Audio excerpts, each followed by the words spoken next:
All right, welcome back to the Run.down post-game show here on the Strickland YouTube, Strickland Twitter, and if you're listening to this the day after Strickland Podcast Network, I am Sam. I am joined by no one. Knicks lose 124 to 123 versus Chicago Bulls. We'll get into all the details of this game, but before we start, BetOnline is the world's most trusted betting platform and your number one source for online betting. From the earliest odds to in-game live betting, BetOnline provides you with all the action and the ability to watch the games as they happen. With the largest selection of odds on everything from football, NBA, NHL to entertainment and political props, head to BetOnline today. Get in on the action with America's most trusted site for online wagering. BetOnline, the game starts here. This game, the Knicks started off pretty sloppily. Very lethargic. Low energy, sloppy, very non-cohesive play through the first 2.5 quarters. We're down by as much as 22 points. And I thought I was in for, one of those nap time games, or not even a nap time game. Basically a ready to go to sleep early type game. The Knicks made things interesting. More than interesting at this point. They fully came back in the third quarter and into the fourth. Fourth quarter is where they really took the lead. Third quarter is where they cut things down to at least 5. They ended the quarter on like a 17-0 run, spearheaded by a lineup of Campaign, Deuce, Josh Hart, McCall, and Towns. It was very fun to see for that moment that the team, showed some fight for once and didn't lay down. They did that, and fourth quarter was pretty interesting. A lot of back and forth. The game was pretty close, and it seemed like after a couple of Jalen Brunson buckets late in the fourth quarter, Knicks kind of sealed the game until Josh Hart fouled, question mark, quotes, up to you, the viewers. But yeah, Josh Hart fouls Kobe White on a 3-pointer, and that's the game. Jalen Brunson gets a nice look with like 3.2 seconds left, and it barely rims out. Absolute brutal game. I tweeted out like literally right before I came on here that this game gave me vibes of the RJ game a couple years ago. RJ had a monster, like 40, might have been a 46-point game too, similar to this one. Or it was around the 40-point mark. They get down to the end of the game. DeRozan gets some BS foul on Grimes, and that's all she wrote. So very similar circumstances, very similar, same team, not the same team, but it was the Bulls, but not the same makeup of a team.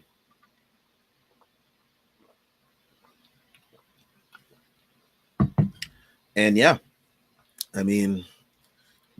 Karl-Anthony Towns was absolutely spectacular offensively. He's been absolutely unstoppable. 46 points tonight. Just absolutely dominated. Not a single person on the Bulls could stop him. Vucevic was helpless out there. And Karl-Anthony Towns took full advantage of that. And you saw a lot of that in that spearheaded run in the third quarter into the fourth. It was just the Karl-Anthony Towns show from then on. So I was it's just been great to see what he's been doing for this team, and we're just hoping they can continue to stack these performances together, and hopefully we can actually capitalize on them, because hate to waste these type of games. Especially to an opponent like the Bulls. I feel like, I know a lot of teams are like in that around that 500-ish mark, especially in the Eastern Conference. It's like a whole clusterfuck of teams that are all similarly like ranked right now. But to this Bulls team, you just don't want to give these games up. I know the team is still gelling, so I'm not trying to be. I'm still giving them that 20 to 25 game threshold before I like seriously judge them. But you never want to waste these performances from your guys. But yeah, it was a fun game for that brief period in the third quarter where it kind of reminded us of Knicks teams of old. where they would go down to like some team and then they'd come back on this run, supercharged by defensive stops and momentum shifting threes and ones and transition buckets. It reminds me of like the Knicks teams of the last like 3 to 4 years. So, you're hoping that this team can find its footing. So a lot of these runs are a lot more permanent or pertinent in this team's identity. Because that's what we've come to love about these Knicks teams, their ability to just stop a team from doing what they're doing and just take control of a game. And you saw that for that third quarter into the fourth, but it just didn't translate to a win. I mean, 9 times out of 10, that's maybe not called a foul, or maybe Josh Hart just doesn't do that, but that's what happened today, and yeah. But yeah, I mean, we can go through some of the box score of today's game. Karl-Anthony Towns, of course, absolutely dominant. Give me a second, folks. But yeah, 46-10, 3 steals, 18 to 30 from the field, 6 to 12 from 3. Love to see the volume on the threes, of course. And volume for on the threes by the Knicks, pretty good today. 37 threes they took. Shot 40%. That's pretty good. And you saw the result of that. I mean, if it wasn't for that foul call, they probably win this game. So on a miraculous comeback too. Bridges looked a lot better this game. He was key in that third quarter run as well. Hit some nice pull-up, some mid-range pull-up shots. 20 points, 6 rebounds, 5 assists, 1 steal. He's someone that's been up and down, up and down, up and down. Defensively, Zach LaVine, was cooking. And Zach LaVine just seemed to be on a heater today, so I don't know if there was much that Mikal could have done to stop him, but that was his assignment. Defensively, wasn't. I don't want to say he wasn't all the way locked in, but he was just able to do what he wanted out there. Brunson at 24 and 8. A lot of the teams run actually came in that third quarter when Brunson was sitting, which was very interesting. And I'm surprised no one made any jokes about that yet, but they'll probably come soon enough. But yeah, I mean, he was on the bench, and the team was able to just find the spark. But he did his thing in that fourth quarter, especially with those 2 baskets down the stretch. Wish he made that third one, but man, that thing just barely missed. That shit pissed me off. But yeah, Josh Hart had a line of 6, 8, and 6. Looked more of like a Josh Hart stat line from years before. But hey, some other guys are able to pick up the scoring slack, so wasn't too detrimental there. OG, 14 points, 9 rebounds, 2 assists, 2 blocks. And yeah, I mean, those are the starters lines right there. They played a pretty good game. Defensively, this team still has a lot to work on. I mean, 124 points.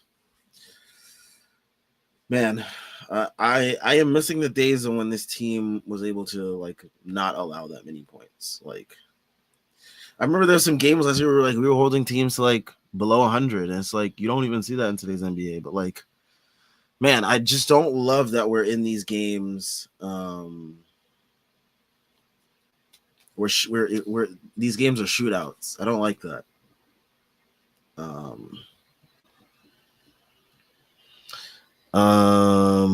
But yeah, we can talk about Campaign as well. He was a bench spark.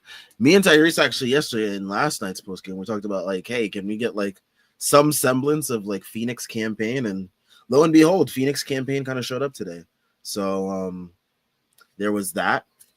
And that was encouraging to see. He was feisty defensively, 3 steals, had a block.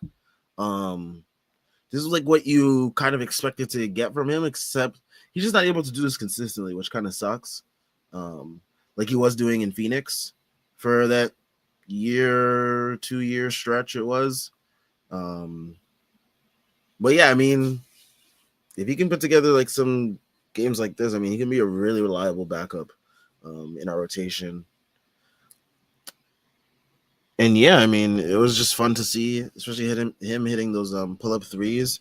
Those are those like momentum shots. Like I tweeted out earlier today, I was like, man, the Knicks are just like not hitting like any momentum shots because like there was this like stretch early in the third quarter where it was ugly, ugly, ugly basketball, and that's when the Bulls were able to go up.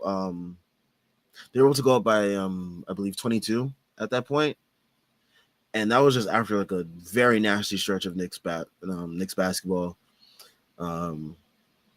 But yeah, having Campaign come in there, hit those pull-up threes, and start sparking that run was very fun.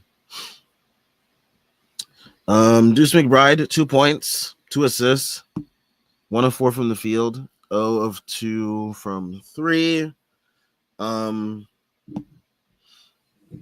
He kind of felt invisible today, a little bit, just because like defensively he wasn't really like stand out, and like offensively he didn't do much. Like he didn't take a lot of threes, he didn't hit any of the threes that he did take. So yeah. Thibs only played Sims about like 9 minutes tonight. Matt Ryan only 5 minutes. So like about a 7.5 man rotation ish. He still at least played like 9 guys, so which is encouraging. It's like he's not totally leaving the starters out there to die, but yeah. Let me get to some comments. I'm gonna address some comments. If you're watching, leave a comment wherever you're watching, Twitter, YouTube. Yeah. Hawkeye 420 says this franchise is incapable of wasting great performances. He points out Julius, RJ, and Brunson all have had great performances spoiled by wins. Yeah, it seems to be like a yearly Knicks tradition. Like,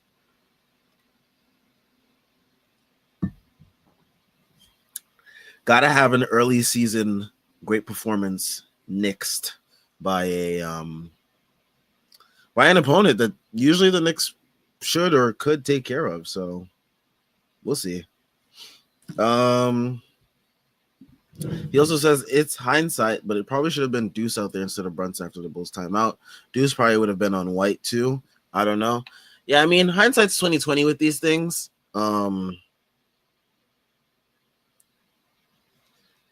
I truly don't know how much that would have changed anything.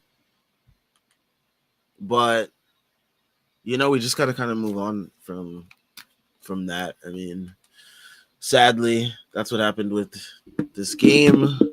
But what happened. Yeah. Oh my gosh, I'm so tired today. Hawkeye for 20 games is probably when they finally start cooking consistently. Yeah, that's the thing. Like this team just doesn't put together anything consistently yet. Like in terms of like stacking wins yet. And I kind of said that the Strickland posted something on Twitter of our week outlook, and I quote tweeted it. I was like, man, I think this week will not go as well as other people think it will. Like this week just has a lot of those annoying opponents. Like first of all, what you call it? The Sixers, they had Joel Embiid coming back. He had like 8 free throw attempts or something like that, or more than that at this point. The Bulls, their team that they've been annoying in the past, and the Nets games, I have a feeling that they can be very annoying. But yeah, I just felt like this week was going to be a weird week for this team, so I'm kind of like it is what it is. But yeah, I do agree that 20 to 25 game threshold will be when they can probably start stacking wins. I know a lot of people are expecting that this week would be the week that we stack wins, but I don't think so. Schwinn, you have joined me. Your thoughts on tonight's game? Oh, well, I thought they quit and they gave up and they didn't give an effort, and we shall kill ourselves. That's what I thought. That was my main takeaway from the game, that they came back from 22 in because they just gave up. and quit on everything. I guess Josh Hart probably gave up on that last 3-point contest. He gave up and gave a foul away on. It's terrible, just non-effort on his part.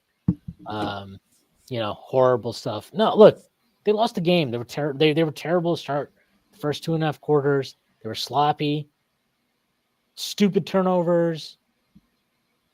They missed so like OG missed how many open threes? Like how many open threes did they miss? I think Brunson missed 2 wide open ones in the first quarter. I think OG the first half missed was 3. really bad. Like they missed a bunch of open shots. And you know what?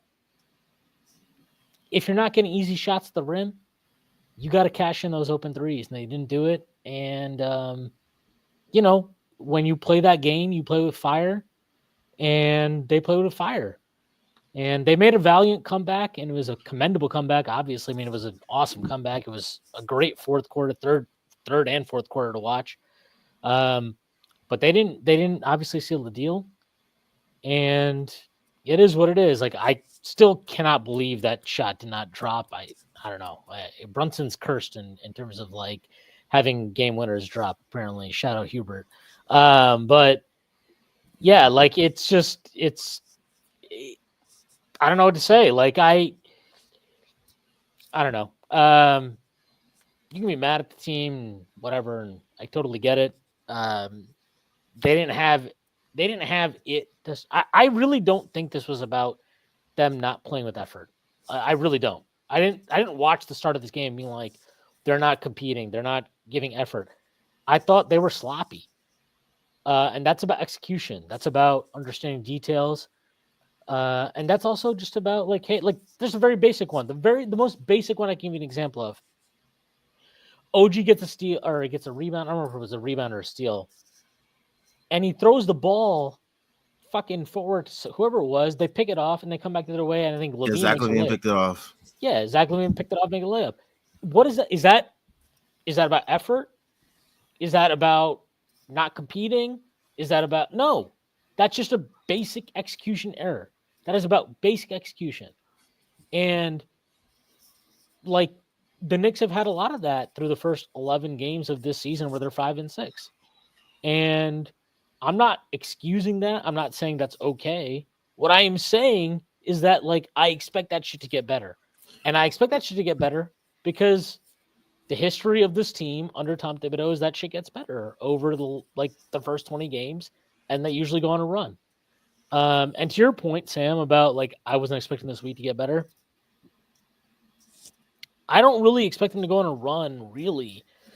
Like I would say probably a little bit sooner than that, but like in the next after like so they have the West Coast trip. They have like 4 games in the next 6 days or something like that, right? Like 3 games the next 5 days, whatever the hell it is. After that little stretch where you're like, okay, let's get through this. Like we play the Nets Friday, then we play them Sunday, and then we play a game Monday. If we can go 2-1 that stretch, that'd be awesome. That gets you to 500. And then I think the schedule 100% agreed opens up. And at that point, in the next like 7-8 games, we're still sitting around here and it's like, oh, we're 8-8 or 9-9 or whatever it is. Like, yeah, then I'll be sitting here being just as worried as you as anybody is. But I'm just still not that worried about it because I still see a lot of positive signs. And I still see a lot of negative signs that I'm like, I don't think these are things that are that hard to get cleaned up. And I feel like over time, they should get cleaned up because that's just how it usually works with the Tom Thibodeau team. I could be wrong. Could be 100% wrong. But I'll also say this. Like, I thought the Knicks fell down, whatever it was, like 20, 22 points in the third quarter. And immediately it was just like, oh, Mikal Bridges, this guy sucks. What's up? I don't know that he had anything to do with that. Like, I don't really know what he was doing to like drive this loss that people were seeing at that time. I don't really think he did anything that bad tonight. I actually think he was pretty good. He was on the floor for a lot of the good minutes where they made their run. And I thought he was like, I don't want to say he was like a driving force to it, but he made a lot of good shots. I thought he played good defense tonight. I thought this was the tonight. I really think this is the first night where he consistently fought through screens. He really like actually put his shoulder through his fucking slender ass, bony ass shoulder through screens pretty consistently. I was pretty satisfied with him tonight. I was pretty satisfied with him to start this game, while I thought a lot of other guys were lacking.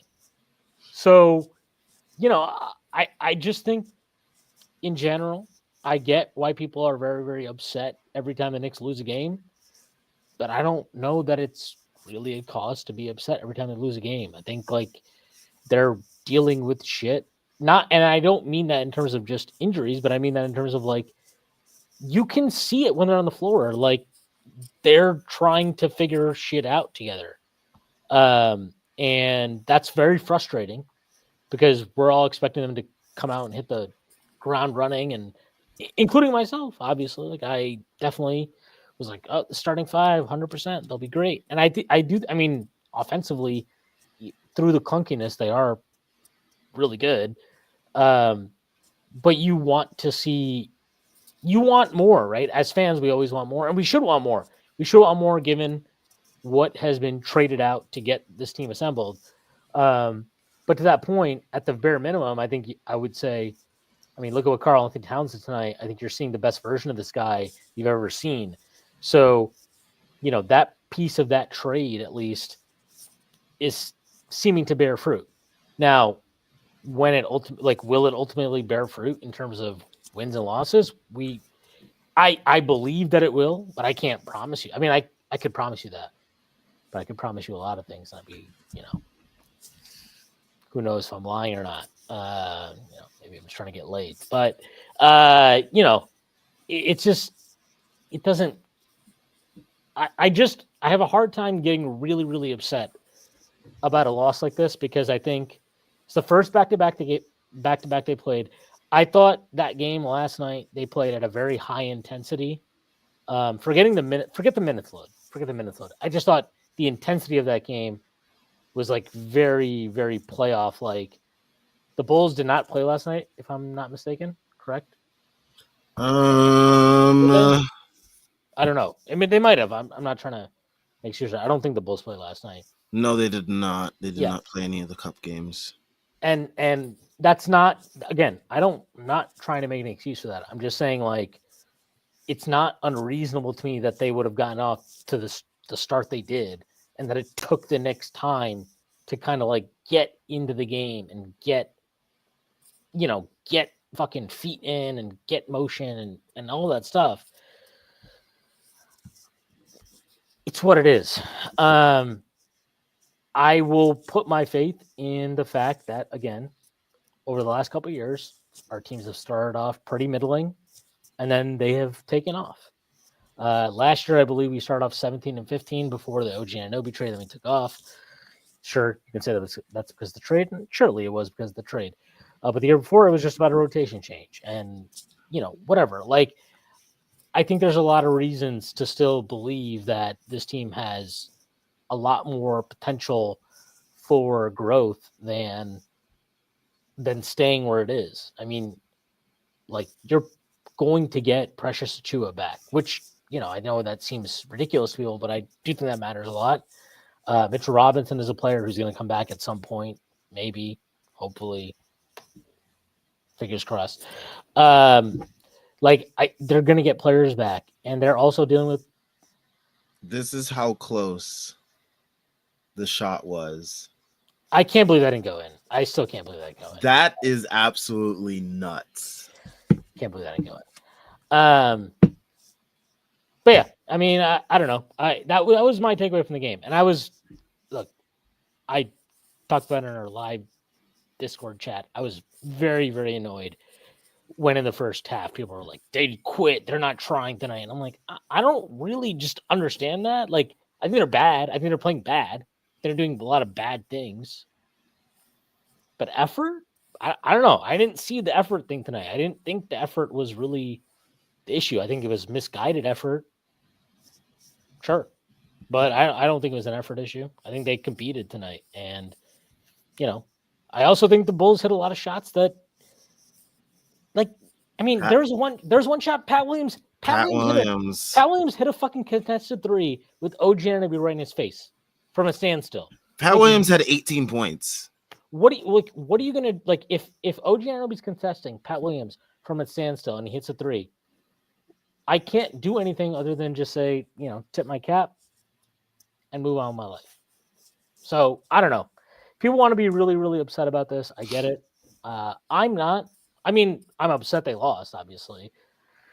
Don't get this twisted. But do I think this says something about the long-term kind of fucking like what this means for the Knicks over the course of an 82-game season? I don't. Not really. And if anything, I will say this. I took some positive signs at their ability to execute offense at the end of a tight game situation they haven't shown before. I know it's just the Bulls. They're like the 19th. I think I'm pretty confident about this. I think they're the 20. They were 20th in defensive rating coming to this game. So it's not like an elite defense, but you did execute against them at the end of the game in a way you didn't against, for example, Atlanta, who is a bad defensive team, and you got quality shots and you executed on them. I think that matters. I think that shows growth. And I would take positive signs from that more so than I would take anything negative. Thoughts on your boy campaign and his little spark in that third quarter? I like Campaign. I think he is exactly where he needs to be in his minutes. I think his minutes tonight, 16. Let's keep it right there, buddy. Let's not try to go past that if we can. I was fine with that. I thought he like nailed his minutes right when he needed him to. Like he kind of extended them at the end of that third when the Knicks started to get a rhythm, and he played him into that fourth when they were still keeping it going. And then when the Bulls kind of drew it back, he was like, all right, you're done. Like, we're good. I was fine with that. I thought his minutes with Deuce tonight were good in the sense of I don't think Deuce had too much juice tonight. No, it was not a Deuce night. That's okay. It happens. He's apparently dealing with left knee inflammation. So on the second out of back-to-back, I totally understand why maybe he didn't have it. And I think I thought Tibbs in general, I thought he tried to really use the bench more than he has in the past. He tried to get Matt Ryan minutes in the first half. He did. And Matt Ryan was like, let me try and take somebody off the bounce. And he was like, how about you never do that again? It's like, let's stick to what Matt Ryan's good at. Matt Ryan's good at catch and shoot threes. Let's stick to that. You need to run the Doug McDermott playbook, buddy. Oh, man. If only we could run the Doug McDermott cut playbook. And then we would But I thought, look, like, if you want to. But if you want to be positive about something, I think the main thing to be positive about, the Cat, Cat's been unstoppable. He's been great. He's been fantastic. He's playing career best ball so far through 11 games. And I know the record, obviously, because you're 5-6. I get why that's frustrating. Mm-hmm. But the fact that he's playing at that level, you've got to be. I would be very encouraged by that because I don't feel anything he's doing is the reason that a guy like Brunson hasn't gotten going yet, or why Mikal Bridges hasn't gotten going yet. And then just to bring it back to what I was talking about initially, you talk about effort and all this stuff. Like, do we really think Josh Hart had a bad first half because he wasn't giving effort? Or do we think it was just that he just was like, he needed to fucking get it going. He had to get the reps up. Yeah. He had to get his RPMs up. And, like, it happens. I don't know what to say. Like, it is what it is. We're dealing with a rotation really right now that is like basically 8 guys that are combined into 7. And like, that's just, and it's not even it's not even the final version of it either. I mean, you still got guys that were expecting to come back from injury to fill in certain spots in the rotation too. So it's just like, and even when those guys come back, there's another gelling period that the team has to go through as well. So yeah.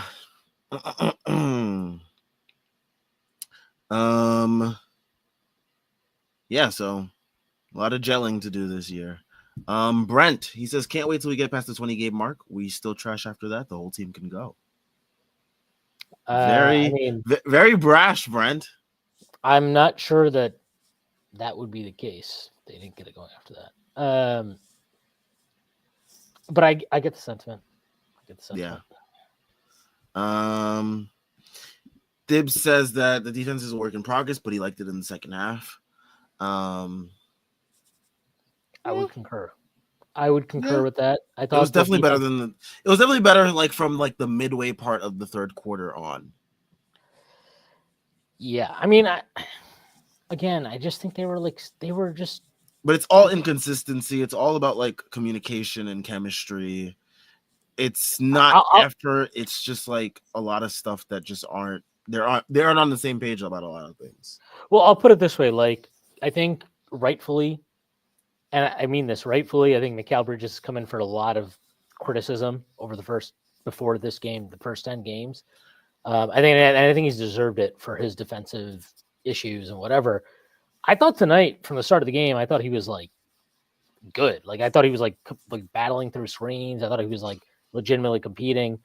And tonight was a night where Josh Hart didn't have it. OG Anunoby was not at his best. And I understand why. Like those guys, they played their ass off. Gave it their all that last game. Yeah, they gave everything they had to get us that win last night. So I understand why they didn't have it to start this game. And like, you know, if you want to say Cat and Brunson were bad on defense, sure, they were bad on defense. Like, you're building this lineup in some ways to accommodate that. And those guys didn't have it tonight. And in terms of the minutes load stuff that people will talk about, like, yeah, I think it's fair to be like, well, this is a consequence of that. Sure. Yeah. It's the first back-to-back the Knicks have had. And I think you experienced that tonight where the Knicks experience like, hey, there are consequences to a guy playing 41 minutes last night. Like, how many threes did open threes did OG Anunoby break in the first half? Right? Like he's been automatic this year. And those are shots that you want him to take and you expect him to take, and that's what it is. And then you saw in the second half he hit a three, he got to the rim, he actually finished a couple, he got a couple dunks. Like, he was better. He got his legs under him because, you know, that's what happens. Get your second win. But I don't know. Like, I really am not trying to be like this apologist for what happened. It's hard to judge the team because like we all kind of agreed. A lot of us have agreed that like a 20 to 25 game threshold is like when we can properly judge this team. So like I feel like any type of reaction we do have that's a little bit more overt would come off more of like an overreaction in a way. Yeah. And I think like, look, at the end of the day, this comes down to Josh Hart committing a stupid foul.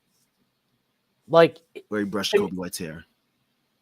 Like, I mean, I think I got him on the lower part. Yeah, I think he fouled him. And hold on, I'm going to bring this up. Has Jordan Bub said this? Or bring this up. I'm assuming this is from somebody is on the beat. Hard on the foul. They call the foul. It's foul. Inexcusable mistake. I'm not gonna say it's inexcusable mistake, but like it was a foul. Like I think it was a foul. I do think it was a foul. I think it was a fine call. If they didn't call it, I would understand why they didn't call it. But it's like if they do call it, I don't think you can sit there and be like, "Oh, it wasn't a foul." No, it was a foul. Yeah, it was a foul. I think it was a foul. It just sucks to call a foul in that moment. It does, but I think the bigger thing is like, hey, like, just run him off the line. Yeah, that's it. That's the big thing. Let's just run him off the line and get him in the 2-point range and live with the consequences. Then you deal with that. And the Knicks had their opportunities in this game to do that, right? Like, I mean, they had the opportunity where Brunson, he had the chance to steal the ball and he couldn't quite gather it and it went out of bounds and the Bulls scored on that possession. Like, they had opportunities in this game to kind of at least salt the advantage away or take it away or whatever. They couldn't do it. And when you don't take those, when you don't capitalize on that, and then you piss away the first half of the game at minimum, yeah, like you put yourself in a position where you lose to a team that you probably shouldn't lose to. But do I think this was like I don't know. To me, there are inexcusable losses, and then there are losses that are like. Well, I mean, this is a game that like regular season they had no choice. I mean, this is a game where they had like no right to actually even be in this game the way they started. and like even started the second half. Like they had no right to even be in this game to even have a chance. So I wouldn't call it an inexcusable loss right there. Yeah, no, they battled. Like they battled through it. Even the start of the second half, they went down 22, and there was a point where you're like, all right, they could just give it up here, and they didn't. They like cut it back down to 16. The bench comes in, they keep cutting it into it. Like they battled tonight. They did not Lay give down. up. Yeah, they did not lay down. They did not give up. I really don't think at any point in this game I was watching them as just like they're not trying. I thought there were moments where they, again, gave terrible execution and like did not know what they were doing. But I didn't watch this game at any point feeling like, wow, they just don't care tonight. I did not feel that. I reject that opinion. I don't know if anybody's been saying that in here. I know it was stated in our Discord Nah. live game chat. The I didn't see that today. The comments here have been pretty reasonable about this team. I think a lot of people are on the same page as us in terms of like when to judge this team and what to judge them about. Hawkeye 420 says, when is Brunson gonna hit a buzzer beater? I refuse to believe he isn't clutch, but what the fuck? Someone on Knicks Twitter, I don't know what to say. Like he okay, here's the thing. Has put a dark spell on him. He hit he put 2 shots in that put his head in the last minute of the game, basically. Mm-hmm. And I don't know, man. That game winner, like that's right down there. I don't know how that doesn't drop. I'm telling you. I don't know. And that's a tough shot. That was a tough shot. And that was a tough shot. That was a really tough shot. Yeah. It's funny because like Dibs here, he says nah after Ian Begley asked whether it was a clear foul on Josh Hart. So I mean, Josh Hart was the one on the court. He thought it was a foul since they called it. So, but hey. I think it's one of those where it's like, if they call it, you can't really bitch about it. But if they didn't call it, I don't think you can bitch about it either. It was he clearly didn't get him on the top. Like he definitely didn't get him on the top. If he got him, it was on a lower, it was on like the, with his off arm in his lower back or something. Mm-hmm. I don't know. They didn't show good angle on MSG, and MSG obviously they hate. God forbid they show angles. So where the refs might be incriminated. Yeah, God forbid. I shout out Mike Breen. He did do a good job of telling me that I should not be mad at the refs. So Blue Lives Breen. Yep, he made it happen tonight. HB Greg, I see you saying that I wasn't going to do this one. Yes, I wasn't going to do this one, but then I decided to do this post game. So I'm here. Hello. Shout out to HB Greg, though. He's always giving super chats. So shout out to him. He says here, campaign her the disrespect. Hey, man, I wasn't one of those people that was like giving disrespect. In fact, me and Tyrese yesterday were actually saying we were actually hoping that he can show us some spurts of like the old Phoenix campaign. Because like that was him at his best, and tonight he kind of showed a little bit of that. So with the tenacity on defense, getting some steals, sparking the transition, hitting some pull-up threes.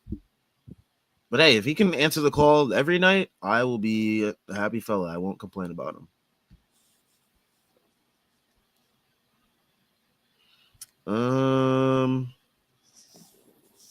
Hawkeye 420 says MSG was already a cursed arena. The stench of MAGA SG still in the building from the rally. There's the second home game they lost, right? They lost to Cavs and they lost now tonight. I don't know. Whatever. All right. Something to keep some eyes on for this year. No, let me stop. It's funny though. It's going to be a narrative until if that was a thing, then the entire country would be, well, the entire country is definitely Cleveland would be, but they're good to go. So. Shout out Matt Gates.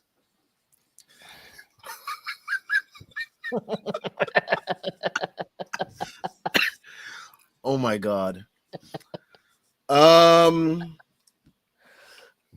At least Josh Giddey didn't get a triple double against us in MSG. He's like made that his like yearly tradition, and I bet on it, and it didn't come to fruition. So there's that. That's the that's a Vivek Ramaswamy, Elon Musk impact right there.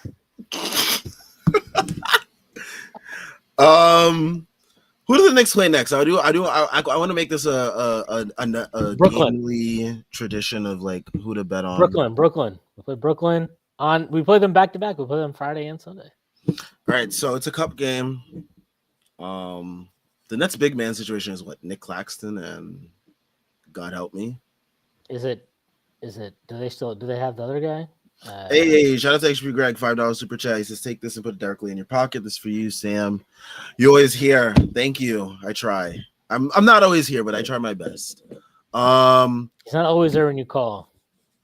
I'll be here more often though. He's always on time. My schedule is freed up a lot now. So yeah.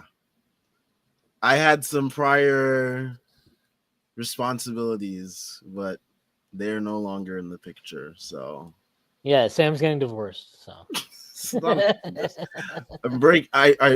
divorced. He's he's going through a lot of stuff right now. don't make me sound like Damian Lillard from last year. All right, he's gonna be paying alimony, so this will help towards that. So make sure to get him that alimony payment. No, but seriously, I am much more free, so I should be on the post game a little bit more frequently. But I do have grad school coming up, so yeah, he's just married to the game now. Just married to the game. But yeah, I do want to make this a nightly tradition, at least, of like giving a bet for the next game. Last post game, I gave out the Josh Giddey triple double just because of the trend of Josh Giddey getting triple doubles in MSG. I would like to target one, possibly either Cam Thomas or Dennis Schroeder. I will look up Cam Thomas's last couple games versus the Knicks at MSG, because I feel like he is a good candidate to go off somehow, but I also feel like Cam Johnson might also be a pretty good candidate to just get some threes off. I think it's more Dennis Schroeder than anybody. That's the type of player the Knicks have a tough time guarding right now. Herky-jerky type of speedy guard. He's been lighting it up from three. Well, I don't want to say lighting it up, but I've like noticed like a lot of his games, he's actually like hitting his threes now. Yeah, you've been locking in Nets tape. I've been locking in on parlays. That's the only way I know of this. But yeah, I mean, take some Dennis Schroeder. I'll take him for like take him for a double-double. The odds won't be that crazy. Judah Bencher asked, well, Schwinn, why haven't you been on the postgame lately? I'll be on more now. I was trying to stay away over the first 10 or so games just because I did not expect the Knicks to get off. This is the type of start I expect them to get off to, and I want to deal with like you could literally listen to any podcast I've done. I've been saying this for a fucking while. I was like, yeah, I don't think the Knicks should be good for I think they'll be middling for like the first 20 games and they'll take off. That's what I think, and I just don't want to deal with like people having like the fucking sky fall in every time we lose. So that's why. But I'll be on more now. I think they'll be okay. I'm fine with them, and I'm fine with where they are. And look, if anything you want to say tonight, look, I thought Mikal Bridges, look, I'm not saying this game justifies, this is exactly why you gave up all the picks that you gave up to give him. But I thought this was a good game for him. And it sucks that this was a night where OG and Hart didn't quite have it. Because I think if they did, I think we would have fucking destroyed them. But that's not what happened. And that's okay. Like that's why you need guys to consistently show up at a certain level. And this Knicks team is still struggling with that, which makes sense to me. But that's why I haven't been showing up, because I just not want to deal with like endless conversations about what are we doing? Where's the team going? What are we doing? And, maybe that's why I'm getting off Twitter and follow me on Blue Sky.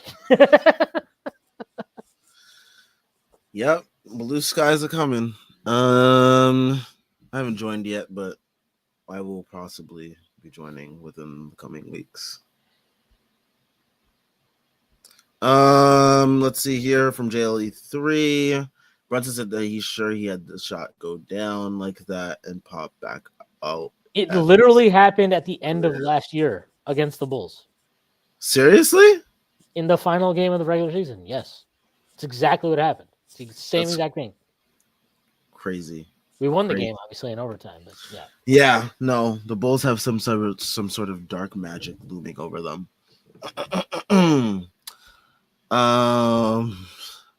Let's see here. Nora says that you are being super affirming tonight, and it's a vibe. Thank you. I thank you, Nora. I appreciate it. I don't know. Maybe it's because the Bills are good. Maybe that's It's always when another team is like, kind of making up that gap.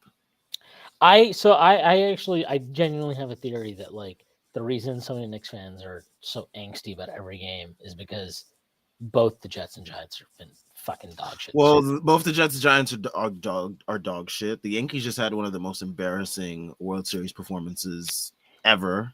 And the Mets are the Mets.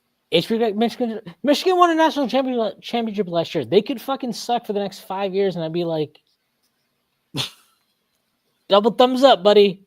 Like double thumbs up. Like it doesn't matter. Like if the Knicks won a championship, I'll give you an example. If the Knicks won a championship this year, okay, and then they literally were a 20-win team for the next 10 years, I would be like, wow, we're giving up all these lottery picks next. I'd be like, I don't care.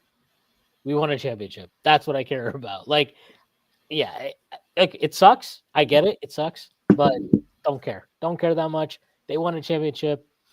They get 2 thumbs up from me, pal. Yeah. Nora also says their gambling arc started and ended today. No, it didn't. It never starts and ends in one day.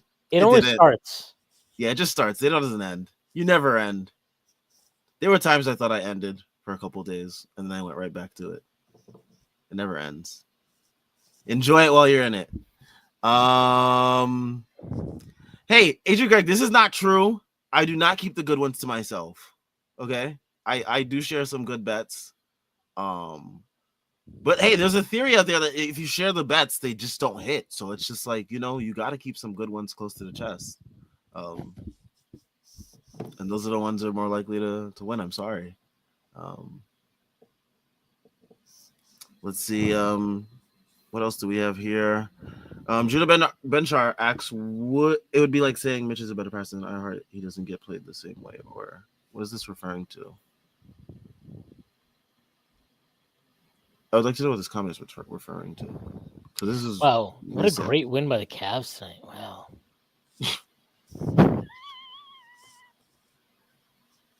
13-0. Someone asked earlier in here, do we think when do we think the Cavs will? Well, someone asked, will the Cavs go undefeated? HP Greg's. What I would they will not. What I would love to know is the number of players that are listed questionable for a game before they play the Knicks, and then are like, "Oh, I'm playing," versus like any other team. Oh, I mean, it's always like the Knicks and the Lakers teams are always like, "Oh, I'm healthy for now." Any other team though, like I guarantee it's like, "Oh, I'll just sit." Yeah, no, I'm good actually. I can't do it tonight. Sorry, I'm good. Oh man, that Sixers situation is hilarious. It's all right, dude. It's good. Like they're just waiting for the playoffs. That's what matters. That's all that matters. Yeah, for sure. Shout out Cat though, man. We haven't talked about it. I thought Cat was. I mean, I don't know if you. Yeah, I spoke about it earlier, but yeah, I was saying earlier, especially how I tweeted earlier that like he's just been offensively unstoppable. Like he's been great. And if you look at not just his efficiency, but a funny thing I found today. Take a look at his turnover numbers. They're Career low, by far. That's good. And you can see it. Like he's not getting as much of the I feel like a lot of his turnovers were like too many drives. I feel like he's like doing a much better job on his drives instead. How? Oh my god.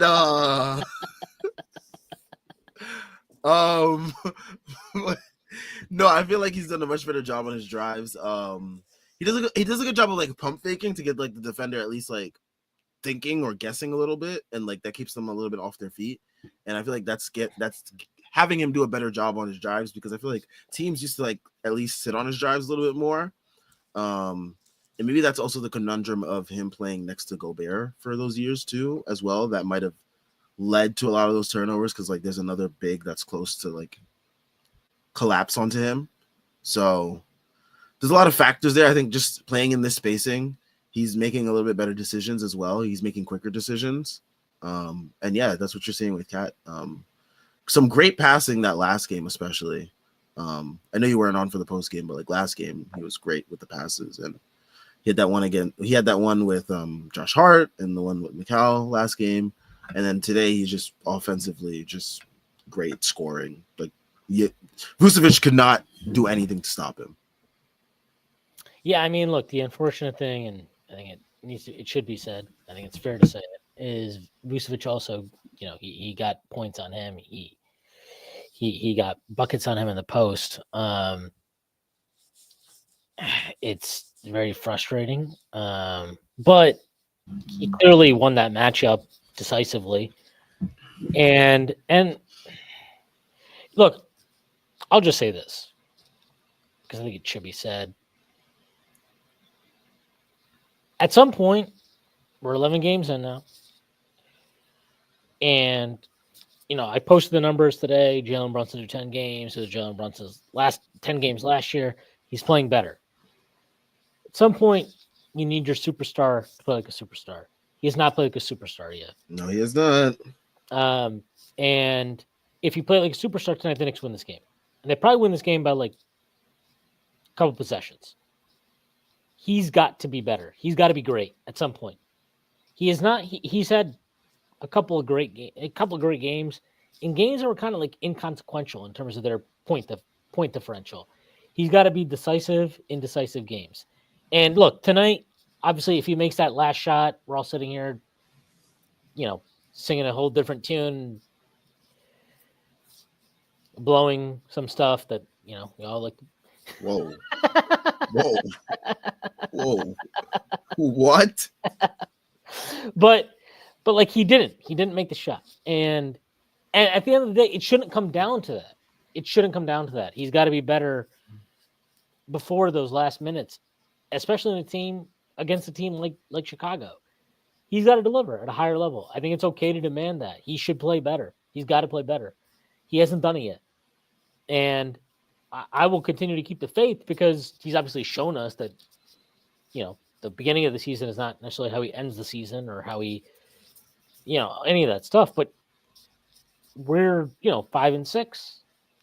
We're playing the Nets on Friday, play the Nets again on Sunday, and then we play, I forget who the fuck we play on Monday, but we play another team on Monday. But it is time for our 1A superstar player to start playing like a 1A superstar. Play the Wizards on Monday. That might be a good get-right game. These next 3 games should be good right games for him. All of them should be good right games for him. Yeah, no, for sure. It is on him to get right. And I understand he's acclimating to new situations. I think you can see it in game where he's like got different reads that he hasn't had before. He's not quite making the right one. I get all that. But you're about 12% of the way through the season now. Like, it's time, man. Like, we've got to start getting to the point where you are making the difference in these games. And he's got to do it. He has not done it yet. Obviously, he had the chance tonight, and I'm not gonna kill him tonight. I'm not killing him for tonight. It's a weird game, and I thought he came back in the fourth quarter and really, really. I mean, he was right there down the stretch, right? He was so close. Maybe if Josh Hart doesn't commit a foul and whatever, we're sitting again. Like, we're gonna play all kinds of hypotheticals. It didn't happen. Is the point?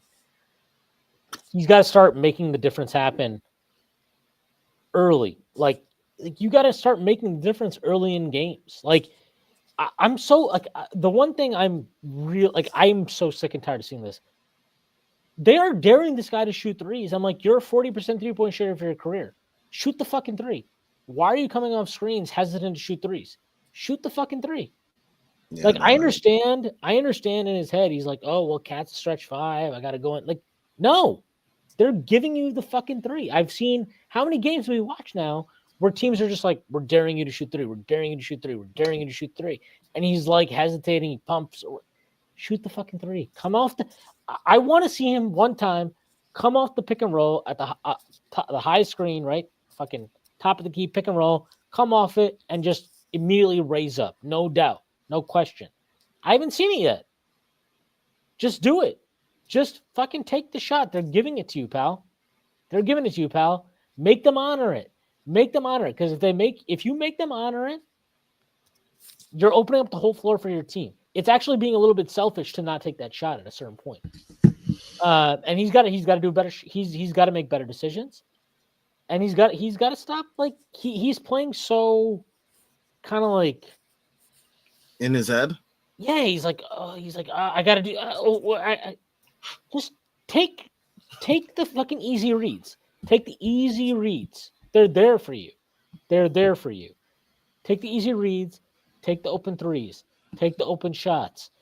You don't need to get into the mid-range, get to the elbow, do the pump fake, turn around, try to draw foul, turn back. Like, just take the easy reads and play the game and be the guy that we know you're capable of. Because we've seen it, obviously. We already know you're capable of it.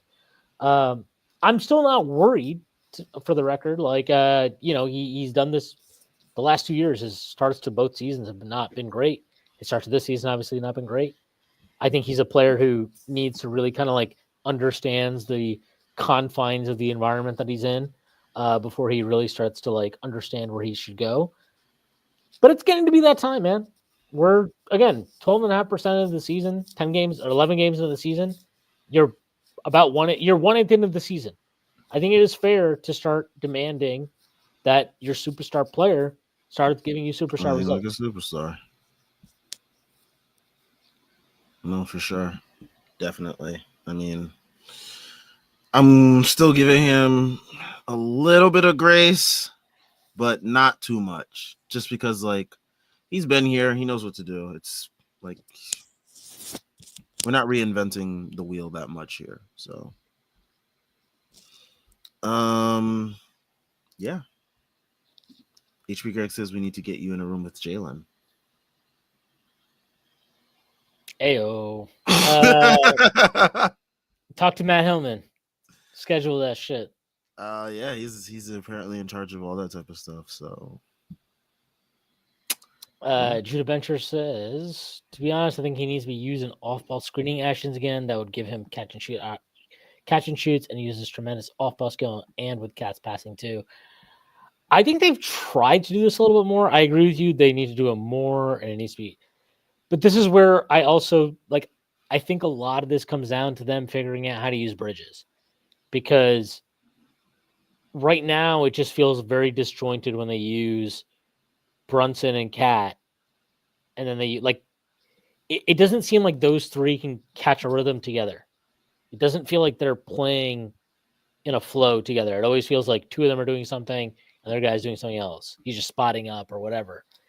They've got to find a better flow together. And this is why I'm like, I hate being an apologist. And look, again, like I've consistently said this, I'm waiting 20 games. I'm waiting 20 games, and I'll see what they're at. But like, I'm waiting those 20 games because I think like it does take that amount of time to blend this type of usage together. Cat's a totally different type of five than they had before.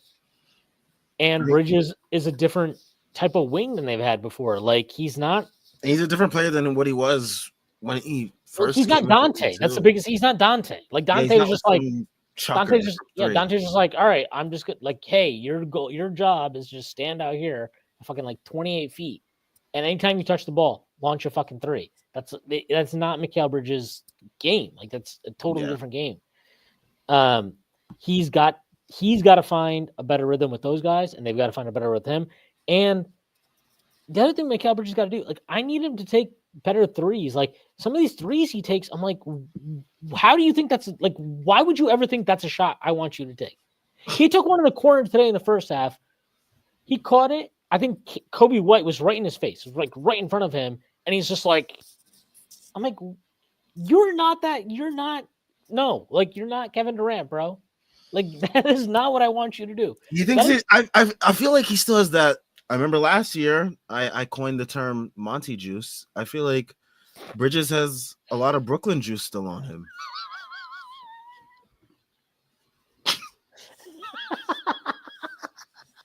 Just telling it how I see it.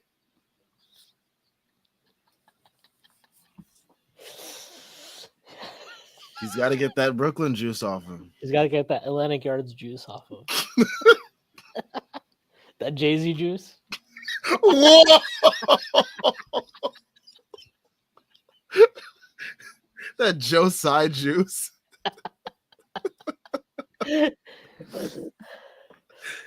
But he does. Like, he's just got to get those tendencies out of him, and hopefully. No, but I get it. I get it. Like, he's been in a loser environment for like the last year and a half. It's not just a loser environment. He has been for the last year and a half. He's basically been allowed to do whatever he wants. Play undisciplined basketball. Yeah, just do whatever he wants offensively, especially. And obviously defensively, we're seeing it too.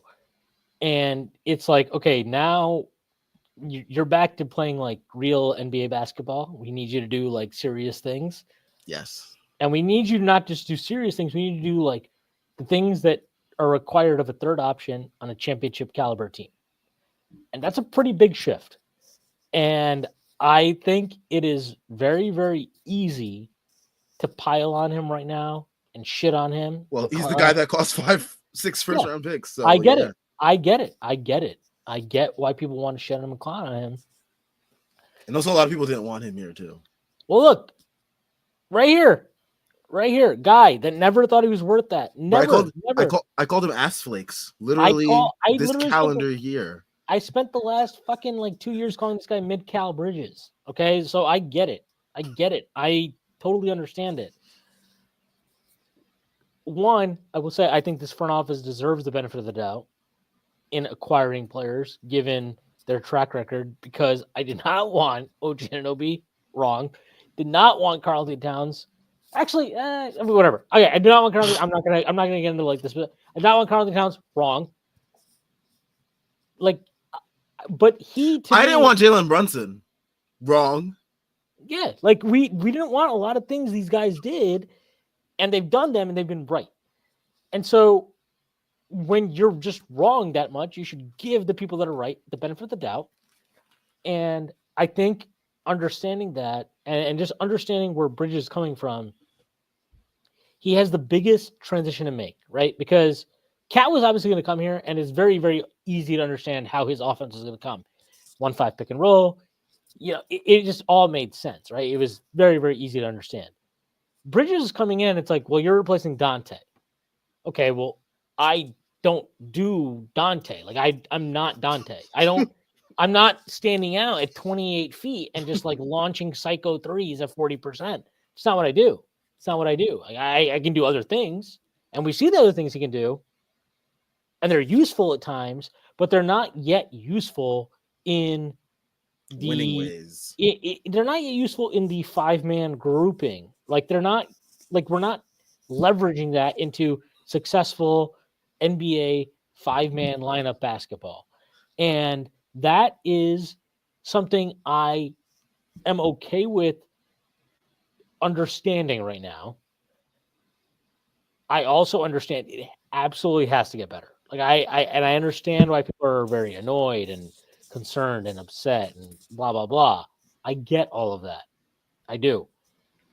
I just think that, like, this is just me. I am willing to give our front office and our head coach and all these fucking guys the benefit of the doubt for the time being, because consistently they have proven themselves to have made the right decisions. Now, if those things don't transpire, then yes, they will have been wrong, and you know, me and you will have been right, which will suck because I'll be like, I knew he was mid-cal Bridges all along. I don't want to believe that. I don't want to believe that. And I still think there's a world where he's a very functional player, because I do like, look, I know the mid-range stuff, he's leaning into it way too heavily right now. But that's actually valuable. Like, the Knicks did not have a mid-range scorer last year other than Brunson, which to me was a problem in the playoffs at various points, even though the Knicks offense was great. Thought they didn't have diversity. I thought it put way too much of a load on Brunson, and we saw what that cost him at the end of the day. But it is about figuring out, how do you blend all of this stuff together productively. And they've got to figure that out. And also, I just want to say this. I do not need to see OG Anunoby post-ups. I don't need to see that. I don't need to see them. I don't need to see them. Like, I don't care when they're successful. I don't. I really don't. I'm like, I don't care when they're successful because I don't want You're not them. vibing with the trying to replicate Julius post reps. I just don't understand why that's ever a thing. It's like, no, like, I don't think we need OG Anunoby in the post. Like, I think we have better, like, we literally have better options offensively than that. Like, Like McCall is actually a much better option in the post than him. Just any, like, Cat, McCall, Brunson doing anything. Like there's better just, they've got to just not. Like, let OG just do his little mid-range step back animation jump shots and, no post-ups. So I get anybody's consternation and concerns, for sure. I do. I really do. But I'm not going to lie. I get very, very annoyed when I see people question, like, oh, this team's toughness, their effort. I'm like, I don't know, Their man. finesse team. I don't really, like, I haven't really watched them this year, and it felt like the overall effort is like aside from that first Boston game, which is a weird fucking thing, I haven't really felt like I think there are times they get beaten up on the glass, even like against, like, I'll give you two examples, right? Against Atlanta and against Houston. I don't know if that was really about effort or if that was more about, like, those teams just have advantages on us athletically and physically that we need to figure out how to overcome. But tonight, like, I don't know, man. I didn't watch the game tonight coming away and be like, oh, the Bulls just outcompeted us. Like, no, I just think the Bulls, look, they had it. They played the fastest pace in the league. We're the slow. Like, it's actually hilarious. I was looking at this before the game. They are literally the fastest paced team in the league, and we're the slowest paced team in the league. So it's a battle of styles. And I think the Knicks got sucked in to playing that fast paced game to start it. And because it's easy to get sucked in that. You're like, oh my God, like, it's so easy. Let me just dribble up and whatever. And it's like, but you're not used to that. That's not how you play. It's not how you play. And Deuce sucked tonight. Deuce sucked. That first shot he took, oh my God, man. He took that fucking, like, weird ass runner off his. I was like, what the hell is that shot? I wanted to do the Patrick Ewing. I was like, do you practice that shot? Do you take that shot? Like, when have you practiced that shot? That's what I want. I was like, that's a crazy shot. And I just thought the Knicks got, like, they got sucked into playing that game for like 2.5 quarters before they were like, all right, wait, like, let's kind of get ourselves together here. Let's make them play our game. Let's make this a half-court game. Let's grind it out here a little bit. And, maybe that's a consequence of playing a back-to-back. But, I can give them a mulligan right now. It's easy to do that in Game 11. It's not going to be Game 11 for too much longer. So they've got to start getting it together. They definitely do. Someone noted, Jeffrey Campbell, he actually noted that he said that, what you call it? If I can find the tweet now, I just had it up. But he noted that Bridges plays a lot better when Brunson isn't on the court. I guess that has to do with probably like initiating some stuff more, getting some more on-ball touches in that sense. And I feel like, I wondered, will the Knicks kind of like capitalize on that in terms of just like staggering those two, so that way Bridges gets more into some rhythm in certain parts of the game, like we saw in that third quarter stretch? I totally feel that.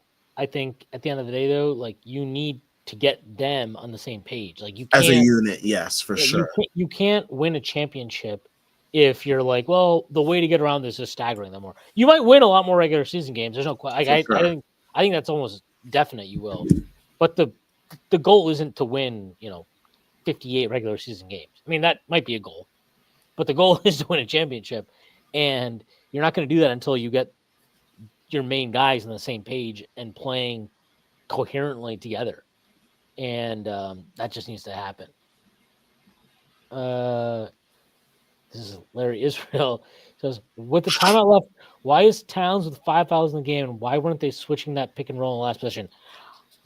Look, man, I'm with you. I have never understood a lot of Tibbs's end of Also, game why was defense. Brunson out there for defense? I don't know. I never understand this stuff. It's an all defense possession. You're talking about, it was what, 4.6 seconds left, right? I think Mm-hmm. Yes. in that moment. Yes. Like you're just playing for the stop. So just play for the Put stop. Deuce Like out get there. Deuce in the game or Switch it. whoever you trust defensively. Yeah, just whoever it is, switch everything defensively. Do not give up a three. Make them play inside the arc. I do not understand why that was the case. I can never give you an answer. I understand why you have the same questions as I do. And I just saw XJ on Twitter asked why was Brunson out there as well, because he was saying they should just switch everything. And in fairness, like Brunson being out there isn't what cost them. So no, for sure, but like it's a thing that you look back on. It's weird. Hindsight I don't know. 2020. Yeah, I never get why he's out there in those situations. And also like he's played, like he did this last game actually against Philly, where they had an all defense possession at the end of the first half where he took out Brunson, he took out a bunch of guys and put in like all his defensive guys, and it was fine. And it's like, just do that again. Yeah. Maybe it's dementia catching up with Dibs finally. But yeah. All right. Next game is against the Nets on Friday. I will be here after the game. Hopefully the Knicks win. Hopefully Dennis Schroeder or Cam Johnson or Cam Thomas or some random like Zaire Williams doesn't go off on us. So yeah. Who would you bet as a random to go off on us though? Who's the random to go off on us? Yeah. Jalen Wilson. I like that call. 3-point shooter off the bench. Let's go on. When are we going to get? Can Matt Ryan never dribble again? By the way, is that possible? Can we make sure that's not a thing ever? He has to be like Steve Novak. He literally just do catch and shoots. Don't dribble, dude. Just shoot threes or nothing. That's it. Yeah. All right. So yeah, let's end it here. Shout out to everyone that tuned in. Make sure you guys leave a like, subscribe. Check out everything that we're doing on the Strickland site. We have links to the site, merch, Patreon, Twitter, and Instagram in the description. So make sure you're following us or whatever it is, subscribing, wherever it is there. And yeah, I'll be back on Friday. And yeah, we'll catch you guys after the Nets game. Peace.